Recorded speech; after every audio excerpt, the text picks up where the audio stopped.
الله نحمده ونستعينه ونستغفره ونؤمن به ونتوكل عليه ونعوذ بالله من شرور أنفسنا ومن سيئات أعمالنا من يهده الله فلا مضل له ومن يضلل فلا هادي له وأشهد أن لا إله إلا الله وأشهد أن محمدًا عبده ورسوله أما بعد فإن خير الحديث كتاب الله وخير الهدي هدي محمد صلى الله عليه وسلم وشر الأمور محدثاتها وكل محدثة بدعة وكل بدعة ضلالة وكل ضلالة في النار. قال الله تبارك وتعالى فأعوذ بالله السميع العليم من الشيطان الرجيم من همزه ونفخه ونفثه بسم الله الرحمن الرحيم يا أيها الذين آمنوا اتقوا الله حق تقاته ولا تموتن إلا وأنتم مسلمون يا أيها الناس اتقوا ربكم الذي خلقكم من نفس واحدة وخلق منها زوجها وبث منهما رجالا كثيرا ونساء واتقوا الله الذي تساءلون به والأرحام إن الله كان عليكم رقيبا يا أيها الذين آمنوا اتقوا الله وقولوا قولا سديدا يصلح لكم أعمالكم ويغفر لكم ذنوبكم ومن يطع الله ورسوله فقد فاز فوزا عظيما. وقال تعالى في موضع آخر يا أيها الذين آمنوا ادخلوا في السلم كافة ولا تتبعوا خطوات الشيطان إنه لكم عدو مبين. بزرگان محترم، ملت اسلامیہ کے نوجوان بھائیوں، معصوم بچوں اور پردہ نشین خواتین اسلام، رب ذوالجلال کا بے انتہا فضل و کرم ہے کہ ہم اور آپ اسی کی عبادت کے لیے اسی کے گھر میں جمع ہوئے ہیں۔ ہماری زندگی کا مقصد اللہ تبارک و تعالیٰ کی بندگی ہے، وہی ہم سب کا خالق و مالک، ہم سب کا تنہا معبود برحق ہے۔ اسی نے یہ آسمان و زمین اور اس کے اندر بے شمار مخلوقات کو پیدا کیا، اور ان تمام مخلوقات کو رب العالمین نے انسان کے فائدے اور اس کی سہولیات کے لیے بنایا ہے۔ آج ہم دیکھتے ہیں کہ انسان جیسے جیسے ترقی کے منازل طے کر رہا ہے، ویسے ہی اللہ تبارک و تعالیٰ کی ان بنائی ہوئی مخلوقات سے مستفید ہو رہا ہے، فائدہ اٹھا رہا ہے۔ آج انسان کبھی پرندوں کی طرح ہواؤں میں اڑنا جانتا ہے، تو کبھی مچھلیوں کی طرح پانی میں غوطہ ہونا بھی جانتا ہے۔ الغرض اللہ تبارک و تعالیٰ کی کوئی مخلوق ایسی نہیں ہے جن سے آج انسان اس سے مستفید نہ ہو رہا ہو۔ اسی کے ساتھ ساتھ اللہ تبارک و تعالیٰ نے ہم سب کی رشد و ہدایت کے لیے، ہم سب کی دنیا کے ساتھ ساتھ اخروی نجات کے لیے، اخروی کامیابی کے لیے مسلسل انبیاء علیہم السلام کو بھی مبعوث فرماتا رہا، جن کا مقصد و مشن یہی رہا کہ بھٹکی ہوئی انسانیت کو سیدھی راہ دکھائی جائے، بھٹکے ہوئے لوگوں کو اللہ تبارک و تعالیٰ کے دین کا راستہ دکھایا جائے، جہنم کی طرف چلنے والی انسانیت کو جنت کا راستہ دکھایا جائے۔ اور الحمدللہ ہر نبی و رسول نے اپنے ساتھیوں، اپنے صحابہ اور اپنے متبعین کے ساتھ اس دنیا کے اندر جد و جہد کی، محنتیں کی، کاوشوں کو انہوں نے اپنایا، اور الحمدللہ یہ دین اسلام آج ہم تک آ پہنچا ہے۔ محترم حضرات اور خواتین اسلام، ابھی میں نے خطبہ مسنہ کے بعد سورۃ البقرہ کی ایک آیت آپ لوگوں کے سامنے تلاوت کی ہے۔ اس آیت کریمہ کے اندر اللہ تبارک و تعالیٰ نے اہل ایمان سے خطاب کرتے ہوئے فرمایا، اے ایمان والو، تم مکمل طور پر اسلام میں داخل ہو جاؤ، وَلَا تَتَّبِعُوا خُطُوَاتِ الشَّيْطَانِ، اور شیطان کی پیروی نہ کرو، شیطان کے نقش قدم پر نہ چلو، إِنَّهُ لَكُمْ عَدُوٌّ مُبِينٌ، یقیناً شیطان کھلا دشمن ہے، وہ تم کو گمراہی کی دعوت دیتا ہے۔ یہ آیت اہل ایمان کو یہ سبق دیتی ہے کہ اس دنیا کے اندر ہو یا اس کے بعد کی دنیا، آخرت کا معاملہ ہو، ان دونوں کے اندر اگر انسان اپنے آپ کو کامیاب بنانا چاہتا ہے، اپنے آپ کو مثالی انسان بنانا چاہتا ہے، تو اس کے لیے ضروری ہے کہ اللہ تبارک و تعالیٰ نے فرمایا کہ اس کو مکمل طور پر اسلام کے دائرے میں داخل ہونا ضروری ہے۔ اللہ تبارک و تعالیٰ کی جو قوانین ہیں، اللہ تبارک و تعالیٰ کے جو اصول و ضوابط ہیں، اس کے مطابق اس کو زندگی گزارنا اور زندگی بسر کرنا اس کے لیے بے حد ضروری ہے۔ اگر انسان اللہ تبارک و تعالیٰ کے یہ بنائے ہوئے قوانین، اگر انسان اللہ تبارک و تعالیٰ کے یہ بنائے ہوئے اصول و ضوابط کو چھوڑ کر شیطان کی نقش قدم پر چلتا ہے، شیطان کی پیروی کرنے لگتا ہے، تو اللہ تبارک و تعالیٰ نے فرمایا کہ اس کے لیے ضلالت و گمراہی، اور اس کے لیے بدبختی، اور اس کے لیے اس دنیا میں بھی اور آخرت کے اندر بھی بدنامی، اور اس کے لیے اللہ تبارک و تعالیٰ جہنم میں اس کا ٹھکانہ بنایا ہے۔ یہ سبق مجھ کو اور آپ کو یاد رکھنا چاہیے کہ جب ہم تاریخ اسلام کا مطالعہ کرتے ہیں، اللہ کے نبی صلی اللہ علیہ وسلم کی زندگی کا مطالعہ کرتے ہیں، تو آپ کی زندگی ہمیں یہ سبق دیتی ہے کہ جب آپ کو بھیجا گیا تھا، جب نبی مکرم صلی اللہ علیہ وسلم کو اس دنیا کے اندر مبعوث کیا گیا تھا، تو آپ جانتے ہیں کہ آپ کے آنے سے پہلے مکہ کے اندر، قریش کے اندر اور اس معاشرے کے اندر کیسی کیسی برائیاں جنم لے رہی تھی، کیسے کیسے برے اعمال لوگوں کے اندر عام تھے۔ آپ دیکھیں، کفر سے لے کر کوئی ایسا گناہ باقی نہ تھا جو مکہ کے اندر نہ پایا جاتا تھا۔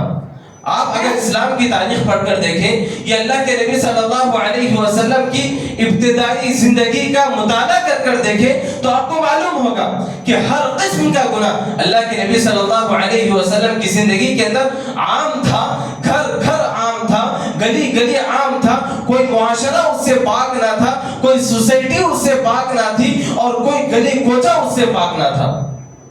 ہر طرف کفر و شرک کے دروازے کھلے ہوئے تھے، ہر طرف ظلم و زیادتی کے دروازے کھلے تھے، ہر طرف زناکاری اور فحاشی کے دروازے کھلے تھے، ہر طرف مظلوموں پر ظلم کرنا عام تھا، ہر طرف لوگوں پر زیادتی کرنا عام تھا۔ الغرض، اگر آپ اسلام کے پہلے کی زندگی کا مطالعہ کر دیکھیں تو ہر گناہ اس معاشرے کے اندر عام تھا۔ لیکن سوال یہ ہے کہ ایسی کیا وجوہات ہیں، ایسی کیا باتیں ہیں جس کے بعد وہ معاشرہ جس کو مظلومیت کے نام سے جانا جاتا تھا، جس کو کمزوروں کے نام سے جانا جاتا تھا، جس کو ظلم و بربریت کے نام سے جانا جاتا تھا، جس کو جانوروں کے مقابل ان کو دیکھا جاتا تھا، لیکن چند عرصوں کے بعد، چند لمحات کے بعد، چند سالوں کے بعد اسی معاشرے کو پورے دنیا کے اندر، پورے عالم کے اندر اس معاشرے کو پرامن معاشرہ کہلایا گیا، اس معاشرے کو ایک امن و سلامتی والا معاشرہ کہلایا گیا، اس معاشرے کو اسلامی تہذیب والا معاشرہ کہلایا گیا، اور اس معاشرے کو اسلامی کلچر کے نام سے اس کو جانا جانے لگا تھا۔ آئیے آج ہم دیکھتے ہیں کہ ہمارے معاشرے کے اندر بھی جگہ جگہ کوئی گناہ ایسا نہیں ہے جو وہ گناہ عام نہ ہو۔ آج ہمارے معاشرے کا بھی اگر ہم جائزہ لے کر دیکھیں، کفر و شرک کے دروازے ہر طرف کھلے ہوئے ہیں، قبر پرستی گلی کوچوں میں نظر آتی ہے، ظلم و زیادتی آج ہمارے گھروں کی، آج ہمارے معاشرے کی نشانی بن چکی ہے، زناکاری و فحاشی آج ہمارے معاشرے کی صورتحال بن چکی ہے۔ یہ تمام کی تمام چیزیں آج ہمارے معاشرے کے اندر پنپ رہی ہیں، جنم لے رہی ہیں۔ اگر ہم اپنے معاشرے کو، اپنے سماج کو، اپنی سوسائٹی کو اور اپنے ملک کو اسلامک معاشرہ بنانا چاہتے ہیں، اسلامی تہذیب میں ڈھالنا چاہتے ہیں، اپنے معاشرے کی اصلاح چاہتے ہیں، تو ہم کو بھی ضروری ہے کہ ہم کو بھی وہی اعمال انجام دینا ہوگا جو اعمال کے اللہ کے نبی صلی اللہ علیہ وسلم نے اپنائے تھے۔ وہ اعمال ہم کو بھی اپنی زندگی کے اندر لاگو کرنا ہوگا جو زندگی میں اللہ کے نبی صلی اللہ علیہ وسلم نے اپنایا تھا۔ سب سے پہلی چیز اگر ہم اپنے معاشرے کو اسلامی تہذیب میں ڈھالنا چاہتے ہیں، اسلامی ماحول میں ڈھالنا چاہتے ہیں، اسلامی کلچر میں اگر ہم اپنے آپ کو اور اپنے معاشرے کو ڈھالنا چاہتے ہیں، سب سے پہلی چیز ہے کہ بھٹکی ہوئی انسانیت کو رب کی راہ دکھائی جائے۔ بھٹکی ہوئی انسانیت کو، جو بے راہ روی کے شکار ہیں، جو رب کو نہیں پہچانے ہیں، اگر رب کو پہچانا بھی ہے تو صحیح معنوں میں رب کی معرفت ان کے پاس نہیں ہے، تو ایسی انسانیت کو رب کی راہ دکھائی جائے، ان کو صراط مستقیم کا راہ دکھایا جائے۔ اللہ کے نبی صلی اللہ علیہ وسلم نے بھی جب آپ کو اسلام کا پیغام دیا گیا، جب آپ کو اسلام کی دعوت دی گئی، تو اللہ کے نبی صلی اللہ علیہ وسلم نے مکہ کے اندر، مکہ کی اس ظلم و بربریت والے معاشرے کے اندر اللہ کے نبی صلی اللہ علیہ وسلم نے سب سے پہلا کام، اصلاح کا کام، اسلامی کلچر کا کام اگر کوئی کیا ہے تو اللہ کے نبی صلی اللہ علیہ وسلم نے دعوت توحید کا کام کیا ہے۔ توحید کی دعوت گلی کوچوں میں عام ہونا ضروری ہے، محلے میں عام ہونا ضروری ہے، معاشرے کے اندر عام ہونا ضروری ہے۔ جس معاشرے کے اندر توحید کو پس پشت ڈال دیا جائے، جس معاشرے کو توحید کو نظر انداز کر دیا جائے، واللہ یاد رکھے اس معاشرے کی کبھی ترقی نہیں ہو سکتی اور اس معاشرے کو کبھی آپ عروج پر نہیں دیکھ سکتے۔ توحید ہی ایک ایسا ہتھیار ہے جس کے ذریعے آپ اپنے معاشرے کو، اپنی تہذیب کو، اپنے سماج کو آپ عروج پر لے کر جا سکتے ہیں۔ اگر کسی معاشرے کے اندر توحید نہ ہو، وہاں کے بندوں کے اندر رب کی معرفت نہ ہو، رب کی بندگی نہ ہو، تو وہ معاشرہ ہمیشہ دردروں میں پھنستا جائے گا اور وہ معاشرہ ہمیشہ غریب ہو جائے گا، وہ معاشرہ ہمیشہ فقیری کی زندگی گزارے گا۔ اگر آپ توحید کی بات کریں، توحید ایک ایسا ہتھیار ہے، توحید ایک ایسا اصول ہے جس کو اپنا کر کوئی بھی معاشرہ، کوئی بھی سماج، کوئی بھی سوسائٹی، چاہے وہ گنتی کے اعتبار سے کتنے بھی ہوں، سووں میں ہو، ہزاروں میں ہو، لاکھوں میں ہو، کتنے بھی ہوں، اگر اس توحید کے اندر تم مضبوط ہو جاؤ گے، اس توحید کے اندر اگر تم پختہ ہو جاؤ گے، تو واللہ اللہ کی قسم کھا کر کہتا ہوں، اس توحید کی وجہ سے اللہ تبارک و تعالیٰ تمہاری زندگیوں کے مقدر کو بدل کر رکھ دے گا۔ اس توحید کی وجہ سے اللہ تبارک و تعالیٰ تمہاری زندگی کو عروج پر پہنچا دے گا۔ اللہ تبارک و تعالیٰ نے اس توحید کی تعریف کو بیان کرتے ہوئے سورۃ ابراہیم کے اندر ایک بہترین نقشہ کھینچا ہے۔ فرمایا الم تر الی الذین، اللہ تبارک و تعالیٰ نے فرمایا کہ ضرب اللہ مثلا کلمۃ کشجرۃ خبیثۃ کشجرۃ خبیثہ۔ اللہ تبارک و تعالیٰ نے فرمایا کہ کلمہ توحید کی مثال دیتے ہوئے فرمایا کہ کلمہ توحید ایک ایسا درخت ہے، کلمہ توحید ایک ایسا درخت ہے جس کی جڑیں زمین کی گہرائیوں میں پیوست ہوتی ہے تو اس کی شاخیں آسمانوں سے بات کر رہی ہوتی ہیں۔ اللہ تبارک و تعالیٰ اس مثال کے ذریعے بتانا چاہتے ہیں کہ جس معاشرے کے اندر، جس سماج کے اندر توحید کو اگر مضبوطی سے تھام لیا جائے، وہ چاہے کتنے بھی ہوں، وہ چاہے کتنے بھی غریبی کی زندگی گزار رہے ہوں، ان کی کامیابی مقدر ہے۔ ان کو اللہ تبارک و تعالیٰ عروج کے مقام پر پہنچائے گا، اللہ تبارک و تعالیٰ ان کے عروج کو مقدر کر دے گا۔ یہ توحید کی بدولت آج ہمارے معاشرے کے اندر ہم جائزہ لے کر دیکھتے ہیں۔ گاؤں قریوں کی اگر ہم بات کریں، گاؤں قریوں کے اندر اگر آپ چلے جائیں گے، وہاں پر تہذیب اسلام کی کوئی چیز آپ کو نظر نہیں آئے گی۔ آپ گھروں کے اندر جیسے ہی داخل ہوتے ہیں، وہاں پر مندروں کی تصاویر نظر آتی ہے، وہاں پر باباؤں کی تصاویر نظر آتی ہے، وہاں پر درگاہوں کی تصاویر نظر آتی ہے۔ آج مسلمانوں نے اسلام کے نام پر توحید کا بیڑا غرق کر دیا ہے، توحید کے نام پر اسلام کی دھجیاں اڑائی جا رہی ہیں۔ کچھ ہی دنوں پہلے کا واقعہ ہے، آندھرا پردیش کے اندر ایک ضلع کے اندر مسلمان جو اپنے آپ کو اسلام کا نام لیوا کہتے ہیں، وہ مندروں کا رخ کرتے ہیں، وہ چرچوں کا رخ کرتے ہیں، وہاں پر جا کر وہ رب کے نام پر وہاں پر عبادت اور پوجا انجام دے رہے ہیں. یہ مسلمان ہیں جنہیں دیکھ کر شرمائے یہود, یہ مسلمان ہیں جن کو دیکھ کر شرماتا ہے شیطان. ایسے مسلمانوں کی اللہ تبارک و تعالیٰ کو کوئی ضرورت نہیں ہے. اللہ تبارک و تعالیٰ نے فرمایا وَمَا كَانَ أَكْثَرُهُمْ بِاللَّهِ إِلَّا وَهُمْ مُشْرِكُونَ وَمَا كَانَ أَكْثَرُهُمْ بِاللَّهِ إِلَّا وَهُمْ مُشْرِكُونَ.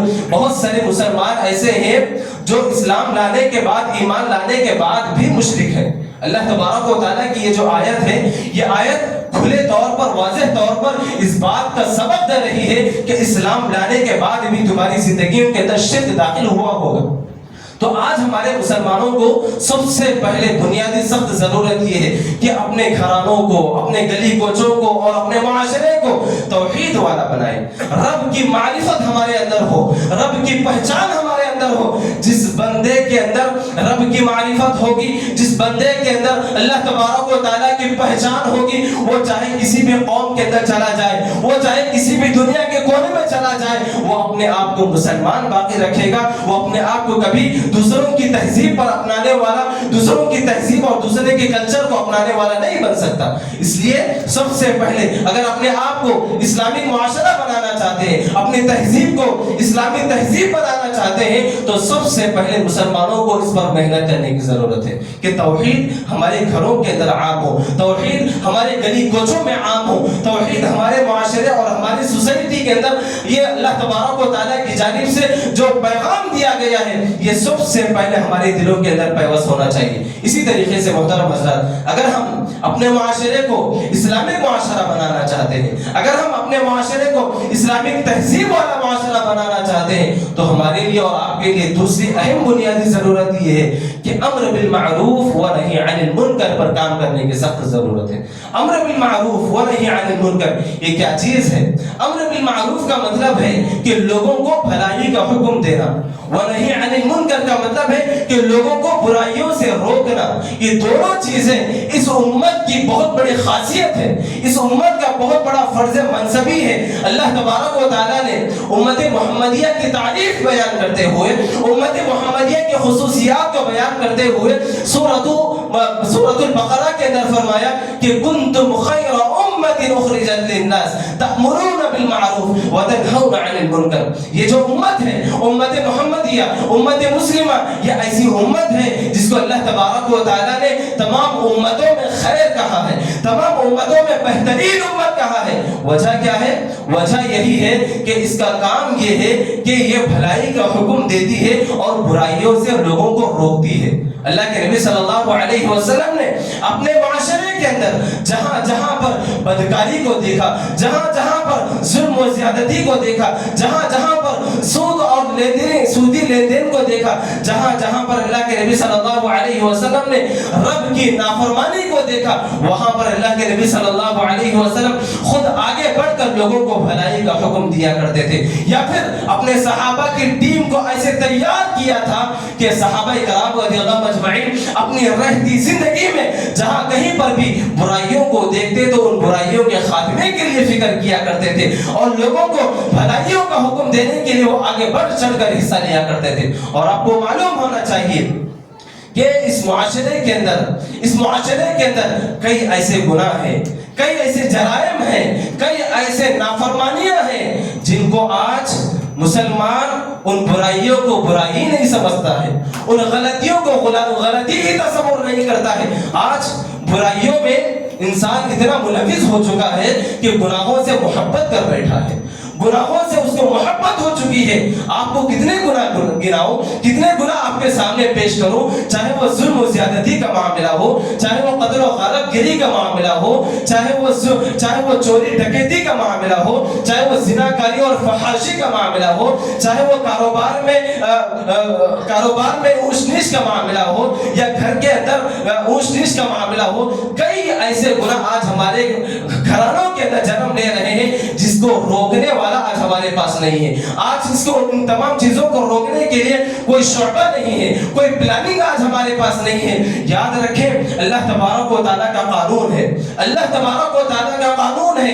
اللہ کے نبی صلی اللہ علیہ وسلم نے فرمایا کہ جس معاشرے کے اندر, جس سماج کے اندر, جس سوسائٹی کے اندر امر بالمعروف کا کام کرنے والے ہوں اور ونہی عن المنکر کرنے والے اگر موجود ہوتے ہوں، اللہ تبارک و تعالیٰ اس معاشرے کو اور اس سماج کو اللہ تبارک و تعالیٰ عذابات سے اس کو بچا لیتے ہیں، پریشانیوں سے بچا لیتے ہیں، اور بڑی بڑی تکلیفوں سے اللہ تبارک و تعالیٰ اس معاشرے کی حفاظت کر لیتے ہیں۔ اگر آپ قرآن مجید کا مطالعہ کریں گے، قرآن مجید ہمیں یہ سبق دیتا ہے، قرآن مجید ہمیں یہ پیغام دیتا ہے، وَمَا كَانَ رَبُّكَ لِيُهْلِكَ الْقُرَىٰ بِظُلْمٍ وَأَهْلُهَا مُصْلِحُونَ۔ اللہ تبارک و تعالیٰ کسی بھی قوم کو اس وقت تک ہلاک اور برباد نہیں کرتے جس قوم کے اندر اصلاح کا کام کرنے والے ہوں، امر بالمعروف کا کام کرنے والے ہوں، ونہی عن المنکر کا کام کرنے والے لوگ اگر موجود ہو، اللہ تبارک و تعالیٰ اس قوم کو اور اس معاشرے کو کبھی ہلاک و برباد نہیں کرتے، اور اللہ تبارک و تعالیٰ اس معاشرے کے اندر عذابات کو، طوفانوں کو اور زلزلوں کو اس پر مسلط نہیں کرتے ہیں۔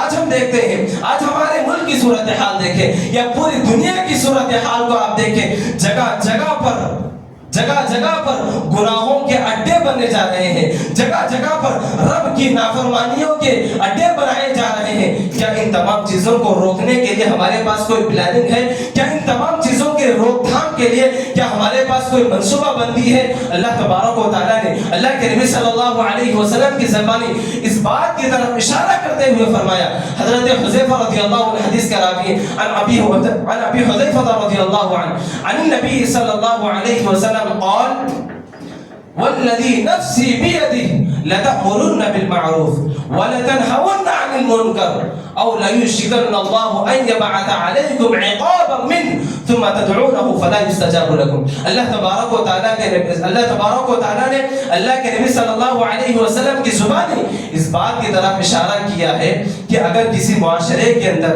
بھلائی کا حکم دینے والے لوگ پائے جائیں، برائیوں سے روکنے والے لوگ اگر پائے جائیں، اس معاشرے کے اندر اگر اس طرح کا کام ہو تو اللہ تبارک و تعالیٰ بڑے بڑے زلزلوں سے، بڑی بڑی پریشانیوں سے بچا لے گا۔ اگر یہ چیز امت سے مفقود ہو جائے، امت سے اگر یہ چیز ختم ہو جائے، اللہ کے نبی صلی اللہ علیہ وسلم نے آگے فرمایا ثم تدعونه فلا يستجاب لكم، اگر تمہارے اندر یہ چیز ختم ہو جائے گی، تم برائی کو دیکھنے کے بعد بھی برائی کو نہیں سمجھ رہے ہو، اگر تم غلطیوں کو دیکھنے کے بعد بھی غلطیوں کو نہیں ٹوک رہے ہو، تو یاد رکھو اگر تم گڑ گڑا کر دعائیں بھی مانگنے لگ جاؤ، اللہ تبارک و تعالیٰ تمہاری دعاؤں کو قبول نہیں کریں گے۔ اگر تم گڑ گڑا کر اللہ سے مانگنے لگو، اللہ تبارک و تعالیٰ تمہاری دعاؤں کو تمہارے منہ پر دے مار دے گا، تمہاری دعائیں رد کر دی جائے گی۔ تو یہ اصول کو ہمیں یاد رکھنا چاہیے کہ ہمارے معاشرے کو اگر ہم اسلامک معاشرہ بنانا چاہتے ہیں تو دوسری اہم بنیادی ضرورت یہ ہے کہ ہم اپنے معاشرے کے اندر جو جرائم پنپ رہے ہیں، جو غلطیاں، جو نافرمانیاں جو سڑ چڑھ کر بولی جا رہی ہیں، ان تمام برائیوں کا سدباب ہونا چاہیے اور ان تمام برائیوں کو روکنا بالکل ضروری ہے۔ اور اسی طریقے سے اگر ہم اپنے معاشرے کو اسلامک معاشرہ بنانا چاہتے ہیں، اپنے سماج کو اسلامک سماج بنانا چاہتے ہیں، اپنے معاشرے کو اسلامک تہذیب بنانا چاہتے ہیں، تو یاد رکھیں ہمارے معاشرے کے اندر عدل و انصاف کو عام کرنا ضروری ہے۔ عدل و انصاف ہمارے گھروں کے اندر ہو، عدل و انصاف ہمارے گلی کوچوں کے اندر ہو، عدل و انصاف آج ہمارے معاشرے کے اندر ہونا سخت ضروری ہے۔ آج اگر کوئی حقدار ہوتا ہے، اس حقدار کو اس کا حق لینے کے لیے اس کو رشوت دینا پڑتا ہے، یہ کیسا عدل و انصاف ہے؟ آج ہمارے معاشرے کے اندر اگر کوئی حقدار ہوتا ہے تو اس کو جھکنا پڑتا ہے، اس کو بکنا پڑتا ہے، اس کو مظلوم ہونا پڑتا ہے، یا اس کو رشوت دے کر اس کا حق لینا پڑتا ہے۔ یہ عدل و انصاف کا تقاضا نہیں ہے، یاد رکھو۔ عدل و انصاف کا تقاضا یہ ہے کہ اس کا حق اس کو حقدار کے طور پر دیا جائے، نہ کہ اس کو احسان کے طور پر دیا جائے۔ آج حقدار کو اس کو احسان دبایا جاتا ہے، اس کو مظلوم بنایا جاتا ہے، اس کو اس کی آواز کو دبایا جاتا ہے، یا اس کو رشوت دینی پڑتی ہے، تب جا کر اس کا حق اس کو ادا ہوتا ہے یا اس کا حق اس کے نصیب ہوتا ہے۔ لیکن آج معاشرے کے اندر اللہ کے نبی صلی اللہ علیہ وسلم کی حدیث ہے، قیامت سے قریب لوگوں کے پاس عدل و انصاف ختم ہو جائے گا، لوگوں کے پاس عدل و انصاف ختم ہو جائے گا، اور لوگ عدل و انصاف کو چھوڑ کر ظلم و بربریت کے دروازے کھول لیں گے اور اتنا ظلم کریں گے کہ جس کی کوئی حد نہ ہوگی۔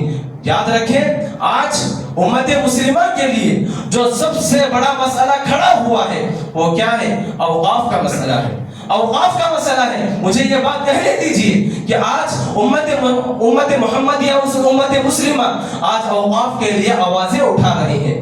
پروٹیسٹ کر رہی ہیں، احتجاج کر رہی ہیں، یہ تمام چیزیں اگر ہم کو قوانین اجازت دے رہی ہیں تو ہم کو اپنانا چاہیے، اور ہم اپنا رہے ہیں اور یہ پلاننگ ہم کر رہے ہیں۔ لیکن میں یہ بات بتانا چاہتا ہوں، بڑی ذمہ داری کے ساتھ یہ بات بتانا چاہتا ہوں، یہ اوقاف کا مسئلہ کیوں کھڑا ہوا؟ کیا ہم اپنی زندگیوں کا جائزہ لے کر دیکھے ہیں؟ کیا ہم اپنے حکمرانوں کا جائزہ لے کر دیکھے ہیں کہ یہ جب اوقاف کی جائیداد یا اوقاف کی پراپرٹیز یا مساجد ہوں یا مدارس ہوں یا خانقاہوں کا معاملہ ہو یا درگاہوں کا معاملہ ہو یا عیدگاہوں کا معاملہ ہو یا قبرستانوں کا معاملہ ہو، یہ تمام کی تمام چیزیں 1-2 مہینے پہلے مسلمانوں کے حوالے ہوا کرتی تھی، لیکن آج غیروں کے حوالے ہو چکی ہے۔ ان کے ہم خلاف ورز ہیں، ان کی ہم خلاف ورزی کرتے ہیں۔ میں بتانا یہ چاہتا ہوں کہ یہ معاملہ کیوں پیش آیا، یہ معاملہ کیوں پیش آیا؟ ایک سوال ہے، ذرا ہم اپنے دلوں کا جائزہ لے کر دیکھیں، ہم اپنے حکمرانوں کا جائزہ لے کر دیکھیں، اور میں ان لوگوں سے پوچھنا چاہتا ہوں جو اس کے ذمہ دار بنے ہوئے تھے، جو اس کے حکمران تھے، جو اس کی ذمہ داری نبھا رہے تھے، کیا ان لوگوں نے ان اوقاف کا ویسے استعمال کیا جیسے اس کا حق تھا؟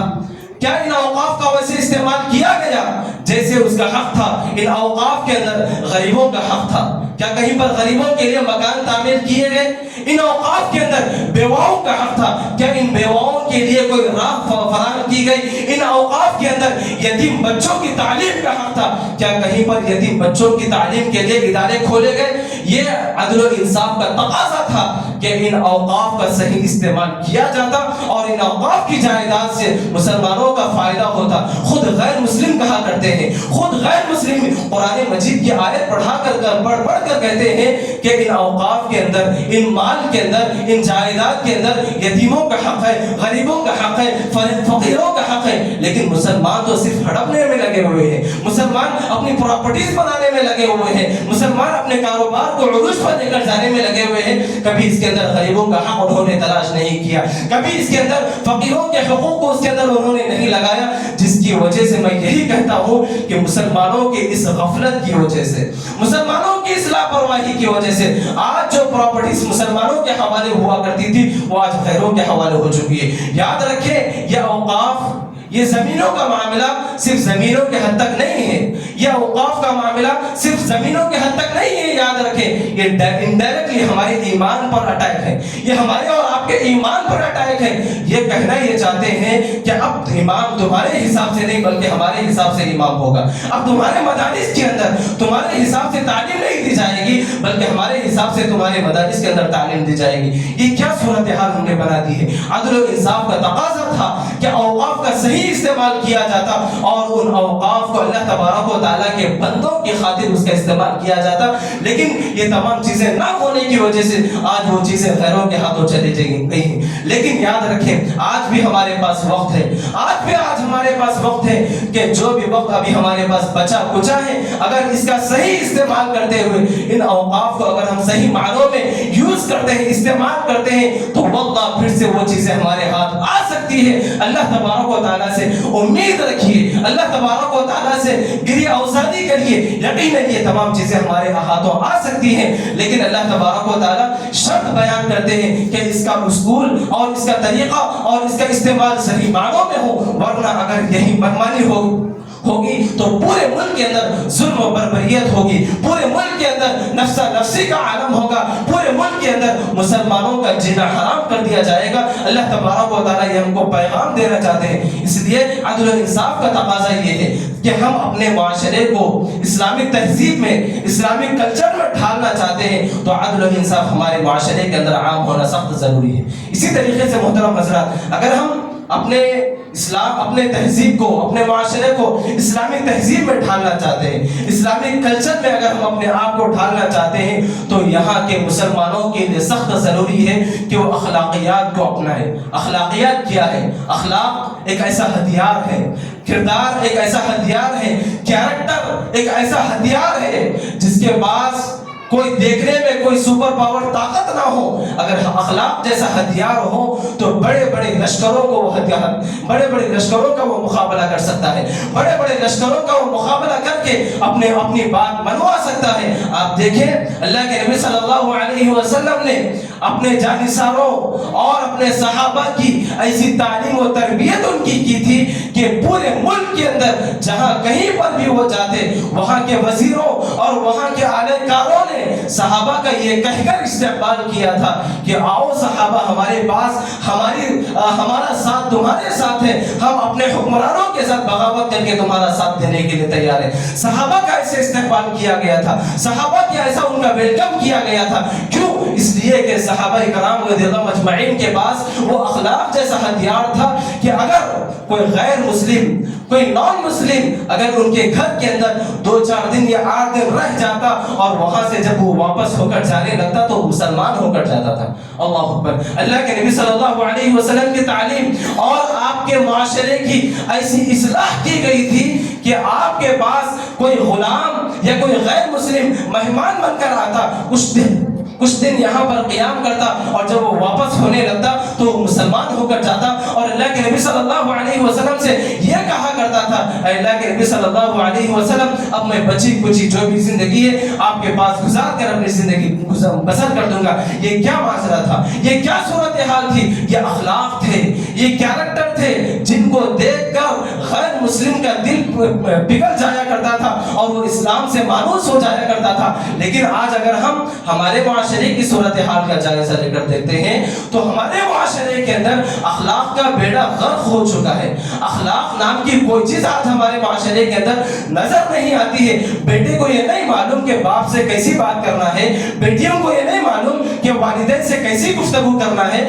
بڑوں سے کیسی گفتگو کرنا ہے، بڑوں کا ادب کیا ہے، بڑوں کے ساتھ اخلاق کیا ہے۔ آج ہمارے معاشرے کے اندر یہ تمام چیزیں مفقود ہو چکی ہیں، ختم ہو چکی ہیں۔ یاد رکھیں اس امت کا سب سے بڑا ہتھیار یہ ہے کہ ہم اپنے آپ کو کیریکٹر والا بنائیں، اپنے آپ کو تہذیب والا اور اپنے آپ کو اخلاق والا بنائیں۔ اللہ کے نبی صلی اللہ علیہ وسلم نے فرمایا انما بعثت لاتمم مکارم الاخلاق، میں بھیجا ہی اسی لیے گیا ہوں کہ اخلاق کی تعلیمات کو مکمل کروں۔ یہ مکارم اخلاق امت اخلاق ہے، یہ امت اخلاق ہے۔ اس امت کی بعض اخلاق ہونی چاہیے، کیریکٹر ہونا چاہیے۔ لیکن معاشرے کے اندر ہم یہ دیکھتے ہیں کہ اگر کوئی غیر مسلمان کے ساتھ کاروبار کرنا چاہتا ہے تو اس سے کرایہ کش ہو کر کسی غیر مسلم بھائی کے ساتھ ہی اپنا کاروبار اسٹارٹ کرنا چاہتا ہے۔ کوئی غیر مسلم اگر مسلمان کے علاقے میں رہتا ہے یا پڑوس میں رہتا ہے تو ان کے کیریکٹر سے، ان کے اخلاق سے اتنا بیزار ہے کہ وہ اپنا گھر بدلنے کے لیے تیار ہو جاتا ہے۔ یہ تمام چیزیں کیا ہے؟ کسی تہذیب کے پاس یہ چیز نہیں تھی، کسی کلچر کے پاس یہ چیز نہیں تھی، کسی قوم والوں کے پاس یہ اخلاق والا معیار نہیں تھا۔ اگر کسی کے پاس تھا تو وہ اسلام کے پاس تھا، اسلام کے ماننے والوں کے پاس تھا۔ لیکن آج اسلام کے ماننے والوں نے اخلاق کا بیڑا غرق کر دیا ہے، اخلاق کو چھوڑ دیا ہے۔ آج اخلاق کے نام پر اخلاق کی دھجیاں اٹھائی جا رہی ہے۔ یہ تمام چیزیں آج امت کے اندر سڑ چڑھ کر بول رہی ہیں۔ لہٰذا اگر ہم اپنے معاشرے کو اسلامک معاشرہ بنانا چاہتے ہیں، اگر اپنے معاشرے کو اسلامک تہذیب والا بنانا چاہتے ہیں تو ہمارے بچوں کے اندر اخلاق ہونی چاہیے، ہمارے بچوں کے اندر تربیت ہونی چاہیے، ہمارے بچوں کے اندر اسلامک تعلیمات ہونی چاہیے۔ تبھی جا کر ہمارا معاشرہ اسلامک معاشرہ کہلائے گا، تبھی جا کر ہمارا معاشرہ تہذیب والا معاشرہ ہوگا، ورنہ ہمارا معاشرہ کبھی اسلامک نام کا اور اسلامک معاشرہ کبھی نہیں ہو سکتا۔ اسی طریقے سے اگر ہم اپنے معاشرے کو اسلامک معاشرہ بنانا چاہتے ہیں، اسلامک تہذیب والا معاشرہ اگر ہم اپنے آپ کو بنانا چاہتے ہیں تو سب سے اہم یہ بھی بنیادی ضرورت ہے کہ ہم غیروں کی تہذیب کو اپنانے سے دور رہیں، غیروں کے کلچر کو اپنے آپ سے بچانے کی کوشش کریں۔ اسلامک تہذیب جو ہے، اسلامک کلچر جو ہے وہ مسلمانوں کا کلچر ہے، اسلامک تہذیب وہی مسلمانوں کا کلچر ہے۔ لیکن آج صورتحال یہ ہے کہ آج گھروں کے اندر آپ دیکھیں غیروں کا کلچر اپنایا جاتا ہے، چاہے ان کے کپڑوں کو آپ دیکھ لیں، ان کے کھانے پینے کو آپ دیکھ لیں، ان کے رہن سہن کو آپ دیکھ لیں، تمام چیزیں یہ بتاتی ہیں کہ یہ مسلمان نہیں، کوئی غیر قوم کا آدمی ہے، کوئی مسلمان نہیں، کوئی غیر قوم کا آدمی نظر آتا ہے۔ یہ کیا تہذیب ہم نے بنا لی ہے؟ آج ہم نے مسلمانوں کی تہذیب کی دھجیاں اڑا دی ہے۔ مسلمان تہذیب آج کہیں پر بھی نظر نہیں آتا ہے۔ واللہ آج ہمارے معاشرے کے گھرانوں کی صورتحال کا اگر ہم جائزہ لے کر دیکھتے ہیں، چاہے وہ مرد حضرات ہوں یا خواتین ہوں، تمام کی صورتحال یہی بن چکی ہے۔ چہروں سے داڑیاں ختم ہو چکی ہے۔ ہمارا لباس ایسے ہے کہ ہمارا لباس غیروں کا لباس نظر آتا ہے، ہم لباس پہنتے ہیں تو غیروں کا لباس اپناتے ہیں. ہمارا کپڑا ٹخنوں سے نیچا ہوتا ہے اور ہماری کٹنگ غیروں کی کٹنگ ہوتی ہے, اور پوچھنے پر کہا کرتے ہیں کہ فلاں ہیرو نے ایسے ہی کٹنگ کرائی ہے, فلاں نے ایسی کٹنگ کرائی ہے, فلاں نے ایسا فیشن اپنایا ہے. اور ہیروئن کو دیکھ کر ہماری خواتین ان تمام چیزوں کو اپنا رہی ہے. یہ تمام چیزیں دیکھ کر خود غیر مسلم کہتا ہے, خود غیر مسلموں کا کہنا ہے کہ اب مسلمانوں کے ایمان کو مٹانے کی ضرورت نہیں ہے, وہ خود ایمان سے دور ہو رہے ہیں. خود غیر مسلموں کا کہنا ہے. مسلمان بیوٹی پارلر جاتے ہیں اور وہ بیوٹی پارلر کو جانے کے بعد ان کا میک اپ خراب نہ ہو, ان کے کپڑے خراب نہ ہو, وہ ڈائریکٹ اسی حالت میں نکل کر فنکشن ہال کو آتے ہیں. برقع گیا کونے میں, فیس گئی کونے میں. یہ تمام چیزوں کو چھوڑ کر آج مسلمان خواتین برقعے کا جنازہ نکال چکی ہیں, اور مرد حضرات کی ایسی ہی کچھ حالتیں ہیں. ان کے کپڑوں کی صورتحال آپ دیکھیں, ان کے کھانے پینے کی صورتحال آپ دیکھیں. بائیں ہاتھ سے کھاتے ہیں. پوچھنے پر کہا جاتا ہے کہ کوئی مسئلہ نہیں ہے, بس ایسے بائیں ہاتھ سے کھاتا ہوں. شوق بن چکا ہے, عادت بن چکی ہے. یہ اسلامی کلچر ہے, یہ اسلامی کلچر ہے. اللہ کے نبی صلی اللہ علیہ وسلم نے فرمایا من تشبہ به فهو منهم. اللہ کے نبی صلی اللہ علیہ وسلم نے فرمایا جو کسی قوم کی مشابہت اختیار کرتا ہے, اگر مسلمان کسی غیر قوم کی مشابہت اختیار کرتے ہیں تو کل قیامت کے دن وہ اسی قوم میں سے ہوں گے, وہ اسی تہذیب میں سے ہوں گے, وہ اسی کلچر میں سے ہوں گے. اور اسی طریقے سے اللہ کے نبی صلی اللہ علیہ وسلم نے دوسری حدیث میں فرمایا لَتَتَّبِعُنَّ سَنَنَ مَنْ كَانَ قَبْلَكُمْ. آپ نے فرمایا کہ میری امت ضرور بھی ضرور ان لوگوں کے نقش قدم پر چلے گی. صحابہ نے پوچھا اللہ کے نبی صلی اللہ علیہ وسلم کس کے نقش قدم پر چلے گی؟ اللہ کے نبی صلی اللہ علیہ وسلم نے فرمایا کہ اور کون ہے جس کے نقش قدم پر چلا جائے؟ اللہ کے نبی صلی اللہ علیہ وسلم نے فرمایا یہود ہیں, نصارہ ہیں. ان یہود و نصارہ کے نقش قدم پر میری امت اتنا اندھی ہو جائے گی, اتنی اندھی ہو جائے گی کہ اگر وہ کسی چیز کو اپناتے ہوئے کسی بل کے اندر داخل ہوتے ہیں اور نکلتے ہیں تو امت محمدیہ اور امت مسلمہ بھی انہی کے نقش قدم پر چلتے ہوئے اس بل کے اندر داخل ہوگی اور باہر نکلے گی. اتنی اندھی ہو جائے گی. کیا کوئی چیز ایسی باقی رہ گئی ہے جو آج یہود و نصارہ کی تہذیب کو نہ اپنایا جا رہا ہو, یہود و نصارہ کے کلچر کو نہ اپنایا جا رہا ہو؟ کتنے فنکشنز ایسے ہیں, کتنی پروگرامز ایسے ہیں, کتنی راتیں ایسی ہیں جو یہود و نصارہ کی تہذیب کو اپناتے ہوئے مسلمان اس پر عمل کر رہا ہے. کہ یہ تمام چیزیں ہوتے ہوئے یہ معاشرہ اسلامک معاشرہ کہلا سکتا ہے؟ یہ تمام چیزیں ہوتے ہوئے یہ معاشرہ اسلامک تہذیب والا معاشرہ ہو سکتا ہے؟ ہرگز نہیں. یاد رکھیں, اسلام نے مکمل حیات زندگی آپ کو بتائی ہے, مکمل حیات قوانین آپ کو بتائی ہے. اگر آپ صحیح معنوں میں مسلمان بننا چاہتے ہیں, صحیح معنوں میں اسلامک معاشرہ بنانا چاہتے ہیں, تو آپ کو اسلامک نالج حاصل کر کے اسلامک طور طریقے پر زندگی گزارنا ہوگا. آپ کو کسی قوم والوں کی, کسی مذہب والوں کی کوئی چیز اسلام کے اندر داخل کرنے کی کوئی ضرورت نہیں ہے. اسلام کے اندر کوئی چیز کی کمی باقی نہیں رہ گئی ہے. اگر ہم اسلام کی مکمل تعلیمات پر عمل کرنے والے بن جائیں تو واللہ یاد رکھیں یہ معاشرہ انسانوں کا معاشرہ نہیں بلکہ فرشتوں کا معاشرہ ہو جائے گا. انشاءاللہ یہ معاشرہ انسانوں کا نہیں بلکہ فرشتوں والا جیسا معاشرہ ہو جائے گا. لہذا ضرورت ہے اس بات کی کہ ہم مکمل طور پر اسلام میں داخل ہوں. جیسے میں نے قرآن مجید کی سب سے پہلی آیت تلاوت کی, یا ایھا الذین آمنوا ادخلوا فی السلم کافہ. مکمل طور پر اگر تم اسلام کے اندر داخل ہو جاؤ گے تو ظالم حکمران, ظالم قوتیں, ظالم طاقتیں تمہاری بال کا بھی باقا نہیں کر سکتی, تمہارا کچھ نہیں بگاڑ سکتی. ضرورت ہے اس بات کی کہ ہم اپنے معاشرے کو اسلامک معاشرہ بنائیں, اپنی تہذیب کو اسلامک تہذیب بنائیں, اپنے کلچر کو اسلامک کلچر بنائیں. تب جا کر ہماری کامیابی اور ہماری کامرانی مقدر ہے انشاءاللہ. جو اصول و ضوابط آپ کو بتائے گئے ہیں یہ بہت ہی مختصر ہے. مختصر سے وقت میں پھر سے 1-2 منٹ کے اندر اپنی بات کو سمیٹتا ہوں. سب سے پہلی چیز جو میں نے بتائی ہے وہ توحید ہے. توحید ہمارے معاشرے کے اندر بہت سخت ضرورت ہے. اور دوسری چیز جو میں نے بتائی ہے امر بالمعروف ونہی عن المنکر, لوگوں کو بھلائی کا حکم دینا, برائیوں سے روکنا. یہ ہمارے معاشرے کے اندر, ہر گھر کے اندر یہ لازمی ہے, ضروری ہے. اسی طریقے سے جو تیسری چیز آپ کو بتائی گئی ہے وہ عدل و انصاف ہے. عدل و انصاف ہمارے ہر جگہ پر ہونا ضروری ہے. اسی طریقے سے جو چوتھی چیز آپ کو بتائی گئی ہے وہ اخلاقیات ہے. اخلاقیات ہمارے گھروں کے اندر, ہمارے بڑوں کے اندر, ہمارے معاشرے کے اندر, ہمارے گلی کوچوں کے اندر, ہمارے بچوں کی تعلیم و تربیت کے اندر یہ اخلاقیات کی تعلیم بالکل بے حد ضروری ہے, جو کہ آج ہمارے معاشرے کے اسکولز ان تمام چیزوں سے مفقود ہیں, ان تمام چیزوں سے بہت دور ہیں. تعلیم تو بہت دی جا رہی ہے لیکن تربیت, اخلاق نام کی کوئی کلاس اور کوئی گھنٹی اور کوئی پیریڈ ان کا نہیں ہوا کرتا ہے, جس کی وجہ سے ہمارے بچے بڑے سے بڑے تعلیم یافتہ تو ہو رہے ہیں لیکن اخلاق کے نام پر وہ زیرو نظر آ رہے ہیں. اس لیے اخلاقیات بہت ضروری ہے. اسی طریقے سے جو پانچویں چیز میں نے آپ لوگوں کو بتائی ہے وہ اسلامک کلچر اپنانا ضروری ہے. خیروں کے تہذیب کو, خیروں کے کلچر کو, اپنے آپ کو بچانا سخت ضروری ہے. یہ 5 باتیں میں نے بتائی ہیں, اور بھی بہت ساری چیزیں ہیں,